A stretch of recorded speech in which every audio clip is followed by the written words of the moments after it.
Voici l'essentiel de 64 minutes préparé par Simon Rodier et Corinne Lannoy. 4 ans après, Ben Ali dégage. Terrorisme dehors, crie aujourd'hui la rue tunisienne en ce jour de la fête de l'indépendance. Des marches et des manifestations dans plusieurs villes du pays, comme ici à Tunis, avec dans tous les esprits la crainte de voir les efforts de ces derniers mois réduits à néant. Il faut aussi comprendre que le pays est un peu divisé, certains accusant les islamistes d'Ennahda d'avoir laissé s'installer depuis la Révolution le terrorisme lorsqu'ils étaient au pouvoir. Et du coup, il est bien difficile aujourd'hui de manifester unis dans un pays en pleine reconstruction politique. Hammamet est l'une des stations balnéaires les plus prisées du pays. Et ses petits artisans espèrent qu'elle demeurera ainsi, malgré les événements. On a notre militaire, on a notre police, ils travaillent bien et on est avec. On est avec eux et on ne va pas peur.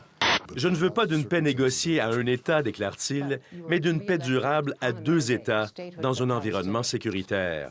Mais la volte-face du premier ministre israélien n'a pas impressionné la Maison-Blanche. Alors là-dessus, vous savez, il y a un proverbe oriental qui dit « il faut suivre le menteur jusqu'à la porte de sa maison ». Non pas que le premier ministre israélien soit un menteur, mais la seule preuve qu'on puisse donner qu'on est prêt pour la création d'un État palestinien, c'est de lui laisser le territoire sur lequel il doit éclore. L'extrême droite fonde une partie de son succès sur la peur que suscite le terrorisme islamiste, mais ils ont une cible commune. Et cette cible commune, c'est les métissages, les échanges, les ouvertures qui fondent nos sociétés. TV5 Monde célèbre bien sûr la francophonie et la culture. Coulisses de l'émission Dites-le francophone. C'est bien qu'on puisse célébrer quand même que les francophones restent pas dans leur petit coin coincé là, tu comprends, de temps en temps, tu comprends, qu'on rappelle aux uns aux autres que le français existe et que voilà, on peut aussi le célébrer.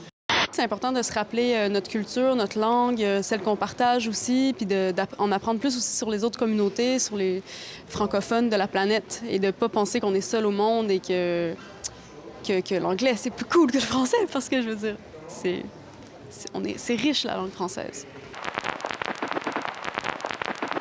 C'est riche, effectivement. Et c'était 64 minutes Le Monde en français, votre grande édition d'information. Merci de l'avoir suivi. Je le rappelle, n'oubliez pas ce soir sur TV5 Monde l'émission spéciale consacrée à la journée internationale de la francophonie, Dites-le francophone, réalisée depuis l'Hôtel de Ville de Paris et présentée par Guillaume Durand. Et on se quitte avec ces images très belles de l'éclipse solaire, le tout en accéléré et filmé depuis la station internationale dans l'espace. Voilà, je vous dis à demain sur TV5 Monde.